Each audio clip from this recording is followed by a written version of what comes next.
굉장히 추워졌습니다. 목사님 전에도 얘기했는데 목사님 어렸을 때는 여름 성경학교라는 게 있었어요. 그래서 월요일부터 토요일까지 일주일 동안 하루에 3번 집회하는데 새벽, 오전, 그 다음에 저녁 이렇게 3번 집회를 하는데 매번 갈 때마다 도장을 이렇게 받는 거예요. 그래서 일주일 동안 한 번도 안 빠지면은 아주 푸짐한 상을 줬어요. 근데 여름이다 보니까 이렇게 추운 거는 없는데 비가 아주 굉장히 많이 내리는 때가 있었어요. 아침에 새벽에 일어나서 갈까 말까 하다가 갔습니다. 그래서 다른 거는 기억이 안 나는데 그 비가 억수같이 쏟아지는 새벽에 교회에 갔다는 거, 그 어릴 때 그 기억이 남아요. 아마 여러분도 오늘 이렇게 추운 날 엄마 아빠 손 붙잡고 교회 왔다. 여러분이 이제 자라면서도 대견스럽게 생각이 될 거예요. 아마 잊혀지지 않을 거예요. 여러분이 비가 오나 눈이 오나 항상 우리 기도하는 우리 귀한 친구들 되기를 바랍니다. 우리가 독일에 살 때 이게 저희들이 살았던 독일 집입니다. 거기에 8층에 저희들이 살았는데 여러분 앞에 보면 이제 삐죽 튀어나온 게 있을 거예요. 아파트에. 그게 이제 그 아파트 베란다에 그 화단을 미리 만들어 놨어요. 그래서 길이가 한 2m, 그 다음에 넓이가 한 50cm, 높이가 한 70cm 정도 되는 그런 콘크리트로 만든 화단입니다. 처음에 우리가 이 집에 이사 갔을 때 보니까 그 화단이 다 오랫동안 방치가 돼 있었어요. 그래서 우리도 뭐 거기에 별로 관심을 갖지 않았습니다. 그러다가 어느 이제 봄이 되면서 그 화단이 좀 아깝다 하는 생각이 들었어요. 그래서 거기에 흙도 있겠다. 그래가지고 이제 거기다가 물을 좀 잔뜩 주고 그 다음에 슈퍼에서 씨를 사다가 거기다 이제 심었어요. 그리고 또 물도 부지런히 줬습니다. 근데 조금 싹이 나는 것 같더니 이내 말라 죽어버렸어요. 씨가 문제가 있나 보다 해가지고 좀 더 좋은 비싼 씨를 사다가 심었는데 또 죽었어요. 제가 이제 그런 얘기를 교회에 가서 했더니 아주 원예에 좀 조예가 있으신 한 집사님이 어느 날 우리 집으로 찾아왔어요. 그리고 그 화단을 보더니 나처럼 해가지고는 되지도 않는다는 거야. 그러면서 그 화단에 있는 그 오래된 흙을 거의 3분의 2 정도 될 만큼 다 퍼내가지고 갖다 버렸습니다. 그런데 그 화단에 있는 오래된 흙을 퍼내면서 내가 보니까 그 속에 막 돌들도 있고 그 다음에 뭐 온갖 쓰레기, 뭐 담배꽁초니 뭐니, 뭐 옛날 사람들이 버린 그런 것들이 그대로 그 속에 담겨져 있어요. 아주 흙은 밑에까지 다 말라 비틀어져 있었어요. 집사님이 어디서 구해왔는지 새 흙을 이제 그 빈 화단에다가 집어넣어서 채웠어요. 그리고 물을 가득 부었어요. 그 물이 화단 밑으로 줄줄줄 흘러내릴 정도로 붓고 그 다음에 또 붓고 또 붓고 이게 한참 부었습니다. 그러고 난 다음에 자기가 가져온 상추 씨를 심었어요. 그랬더니 그 상추가 말이죠. 막 쑥쑥 자라는 거예요. 얼마 뒤에 막 상추가 열려가지고 그해 봄, 여름 저희들이 아주 상추를 아주 많이 먹었습니다. 그리고 거기다가 이제 토마토도 심어보고 그 다음에 가을엔 또 국화도 심어보고 했는데 뭘 심어도 아주 잘 자라는 그런 땅이 됐어요. 그 황폐한 땅이 이제 기름진 땅으로 바뀐 것입니다. 여러분, 우리 예수님께서 천국에 대한 비유를 주셨는데 그중 제일 먼저 주신 모든 비유 중에 대표가 되는 그런 비유가 바로 씨 뿌리는 비유잖아요. 그 씨 뿌리는 비유 보면 아주 다양한 땅이 소개됩니다. 그 땅은 우리의 마음밭을 가리키는 거죠. 오랫동안 방치된 화단처럼 우리 마음밭이 종종 잡풀과 엉겅퀴 그리고 가시덤불로 뒤덮일 수 있어요. 심지어는 오랜 온갖 쓰레기로 오염이 되어 있을 수 있습니다. 묵은 땅이 되어 있는 것입니다. 여러분, 묵은 땅에는 무엇을 심어도 잘 자라지 않습니다. 예레미야 4장 3절에 보니까 너희 묵은 땅을 갈고 가시덤불에 파종하지 말라. 가시덤불 파종해봐야 그거 열매 맺지 못한다 이거죠. 자, 그 묵은 땅에는요 온갖 쓸데없는 나무들의 뿌리가 아주 깊이 내려 있을 수 있어요. 그것을 다 뒤엎고 그 뿌리들을 다 뽑아내야 합니다. 이렇게 해서 씨를 뿌리게 되면은 비로소 잘 자라고 결실하고 추수하게 되는 거예요. 이것처럼 우리의 마음이 묵은 땅과 같이 쓴뿌리와 가시덤불로 가득 차 있다면 아무리 거기에 좋은 말씀을 뿌려도 잘 자랄 수가 없습니다. 싹을 내기 어려워요. 싹이 나도 그것이 잘 자라기 어렵습니다. 자란다 해도 결실하기가 어렵습니다. 그러므로 먼저 우리는 묵은 땅을 기경해야 된다. 그래서 호세아서 10장 12절 이렇게 명합니다. 너희 묵은 땅을 기경하라. 지금이 곧 여호와를 찾더니 마침내 여호와께서 오사 공의를 비처럼 너에게 내리시리라. 묵은 땅을 기경하고 하나님의 은혜의 단비를 받게 되면은 비로소 이제 씨를 뿌리면은 열매를 맺는 그런 땅이 된다 이거예요. 자, 여러분 우리 속에 쓴뿌리와 가시덤불은 어떤 것일까요? 뭐 여러 가지가 있겠지만 그 중에 가장 뿌리 깊은 것은 바로 미움이라고 하는 것입니다. 미움, 증오, 원망과 원한, 그리고 원수 맺음. 자, 이런 것들이 우리 속에 깊이 뿌리 내려 있어요. 미움의 뿌리라는 것이 참 얼마나 깊은지 모릅니다. 한번 어떤 일로 누군가를 미워하게 되면은요, 그것이 온통 우리 생각을 지배해요. 그리고 얼마나 오랫동안 집요하게 우리의 마음속에 남아있는지 우리는 누구나 다 경험했을 것입니다. 어떤 미움은 평생을 갑니다. 심지어는 그 미움이 다양한 죄로 발전을 하기도 합니다. 2005년, 지금부터 17년 전이죠. 2005년 6월에 미국의 미시시피주의 필라델피아 법정에서 81세 에드가 레이 킬런이라는 사람이 유죄 판결을 받았어요. 41년 전인 1964년에 미시시피주 네쇼바 카운티에서 흑인운동가 3명이 백인 우월달체인 KKK에 의해서 살해당했는데 그 당시에 전도사였던 킬런이라는 사람이 그 주범이었습니다. FBI가 연방수사국에서 이 사람의 죄를 명백히 소명했어요.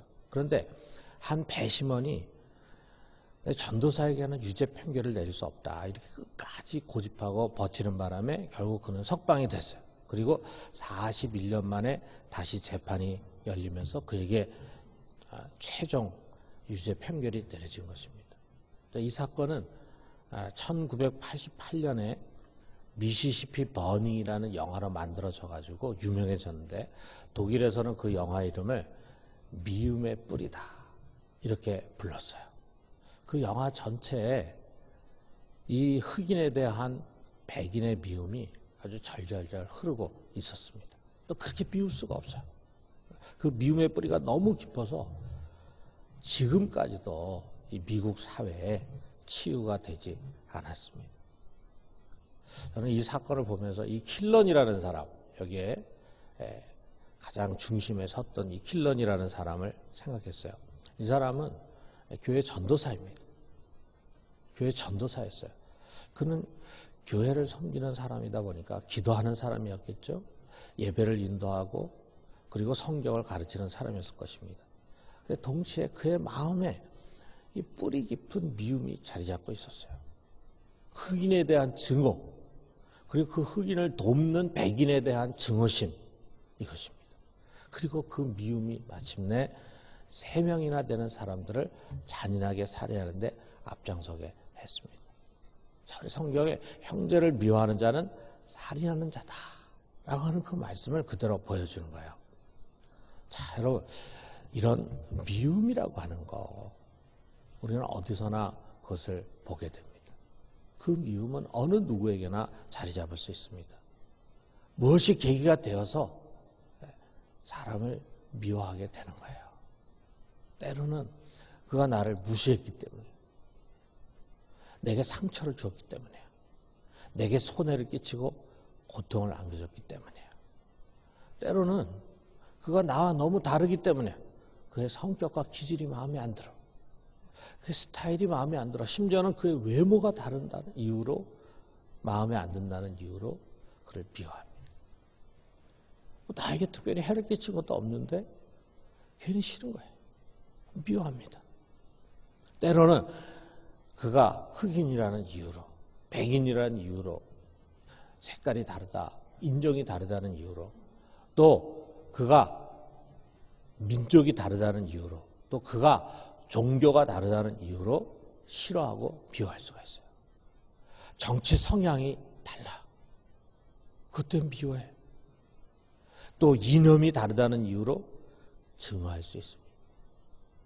아주 다양한 이유로 우리는 이 미움이라는 것에 빠지기가 쉽습니다. 가족을 미워해요. 가족을. 남편이나 아내가 증오의 대상이 될 수 있습니다.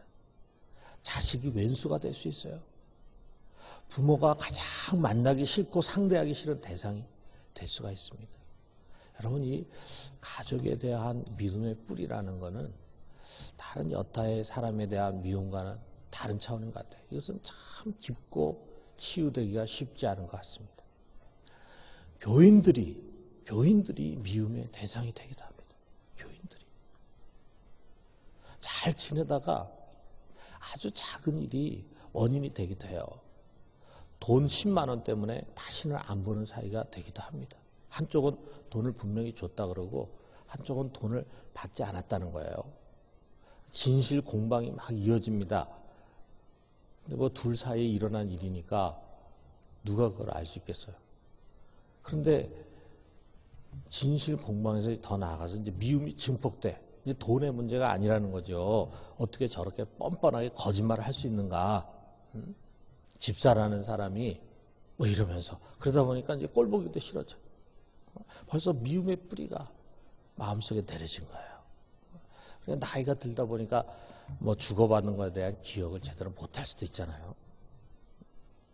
우리가 그렇게 이해하면 되는데 그렇게 이해하려고 하지 않아요. 어쩌면 우리의 마음밭을 캐보면은 이런 잡초와 엉겅퀴, 돌들로 가득 차 있을지 모릅니다. 수많은 사람들 이런저런 사건에 치면서 우리들 속에 차곡차곡 쌓여진 숯뿌리들이 가득 차 있을지 몰라요. 그런 마음밭에 좋은 말씀이 뿌려진들 잘하겠습니까? 은혜가 부어진들 담겨지겠습니까? 그런 마음밭을 그대로 갖고 있는 채 살아있는 신앙, 생명력 있는 영적 생활이 가능하겠습니까? 어떻게 해야 되겠어요? 어떻게 우리의 이런 마음밭이 치유가 될 수 있겠습니까? 이 시간에 우리는 보혜사, 돕는 분으로 오신 성령께 간절히 의탁합시다. 내 속에 미움을 치유받고 싶습니다.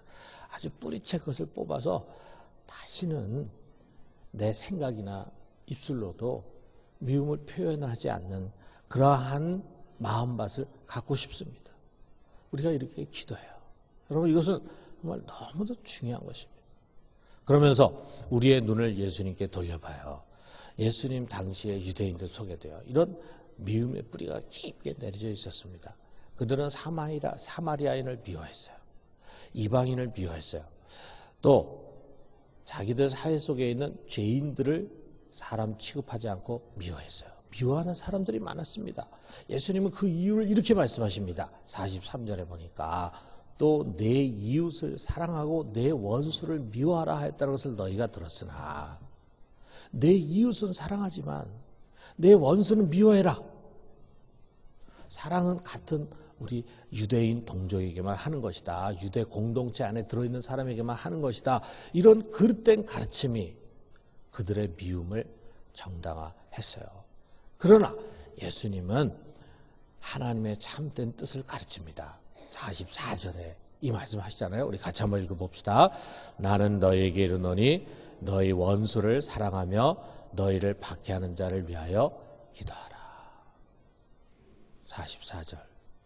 성경이 어떻게 다른 게 나왔네요. 오늘 44절에 있는 말씀. 나는 너희에게 이르노니 너희 원수를 사랑하며 너희를 박해하는 자를 위하여 기도하라. 자, 이 말씀대로 주님은 자신을 증오하면서 십자가에 못 박는 못된 무리들을 바라보면서 하나님께 이렇게 기도했습니다. 누가복음 23장 34절에 보니까 아버지 저들을 사하여 주옵소서 자기들이 하는 것을 알지 못함이니이다. 그리고 주님은 결국 그를 십자가에 못 박는 세상의 모든 죄인들을 위해서 자기의 몸을 희생제물로 내어주신 것입니다. 이것으로 우리에 대한 그의 무한한 사랑을 실천하고 이것을 통해서 하나님의 사랑을 온 세상에 드러내신 것입니다. 여러분, 사랑이 우리 주님의 사역의 전부였어요. 사랑. 이것이 우리 하나님 아버지의 가장 중심에 있는 마음입니다. 45절에 보니까 이같이 한즉 하늘에 계신 너희 아버지의 아들이 되리니 이는 하나님이 그 해를 악인과 선인에게 비추며 비를 의로운 자 불의한 자에게 내려주심이라. 그는 악인과 선인, 불의한 자, 의로운 자를 가리지 않고 해와 비를, 은혜를 골고루 내려주시는 분이십니다. 이처럼 사랑의 대상을 선별하지 않고 악인이나 의인이나 이웃이나 원수 모두를 사랑하시 하나님의 자녀의 도리다. 나에게 잘해주는 사람뿐만이 아니라 나를 힘들게 하고 나에게 상처를 주고 나에게 고통을 안겨준 사람들을 사랑하는 것이 그와 같은 사랑을 우리에게 보여주신 하나님을 아버지라고 부르는 자들의 올바른 도리라 이거죠. 여러분, 우리의 신앙은 사랑하는 것입니다. 사랑은 어려운 것이지만 그러나 사랑하는 것이 우리의 신앙입니다. 자비를 베푸는 것입니다. 용서해 주는 것입니다. 이것이 우리 그리스도인들의 직업이에요. 우리가 늘 해야 하는 일입니다. 여러분, 우리의 모든 일에 모든 사역의 동기는 사랑이 돼야 합니다. 사랑이라는 것이 그저 용돈 주고 달래주고 그래 너 잘한다 항상 칭찬만 해주고 하는 것이 사랑이 아니겠죠. 때로는 우리가 자녀들에게 매를 들고 징계를 줘야 할 때도 있겠죠. 그것도 사랑의 마음으로 해야 합니다. 나의 분노나 혈기가 아니에요. 미움과 분풀이는 더더욱 아닙니다. 여러분, 우리 교회 사역도 시기나 질투나 명예심이 아닌 사랑으로 하는 것입니다. 로마서 13장 8절에 보니까 이런 말씀이 있어요. 자, 우리 같이 한번 읽어봅시다. 비차 사랑의 빚 외에는 아무에게든지 아무 빚도 지지 말라. 남을 사랑하는 자는 율법을 다 이루었느니라. 사랑이 전부. 남을 사랑하는 자는 모든 계명을 다 지킨 것이다. 무엇보다도 우리는 이 사랑의 빚을 통해서 미움의 어둠을 치유해 가야 합니다. 여러분, 내 속에 미움이 뿌리를 내리지 않도록 항상 잘라내야 돼요. 우리가 뭐 사람이다 보니까 감정이 있다 보니까 어느 한순간에 어떤 문제에 부딪히면은 내가 상처를 받거나 어려움을 당하면은 그 사람이 미울 수 있겠죠. 미움의 감정이라는 게 뭐 전혀 안 생길 수 없겠죠. 자, 그런데 그것이 오래가게 해서는 안 됩니다. 그것이 내 속에 뿌리를 내리게 해서는 안 됩니다. 수시로 찾아올 수 있는 누군가에 대한 미움을 떨쳐내야 됩니다. 이것을 위해서 우리가 기도하고 노력해야 돼요. 그러다 보면은 하나님이 우리 마음에 그런 마음을 주세요. 그때는 막 감정이 격하고 그런 일을 당했을 때는 막 미움의 감정이 내 마음을 막 사로잡는 것 같았는데 점차로 시간이 지나면서 그를 이해하게 되고 용서하게 되고 불쌍히 여기게 되는 마음을 성령이 주신다 이거예요. 자, 여러분, 우리 속에 미움이 뿌리가 내리지 않도록 하는 이것은 상대방을 위한 것이기 이전에 바로 나를 위한 것입니다. 여러분, 우리 한 해를 시작하면서 우리 속에 묵은 땅을 기경합시다. 그리고 이웃을 사랑하고 원수를 사랑하는 우리 모두가 되기를 주님의 이름으로 축원합니다. 우리 주신 말씀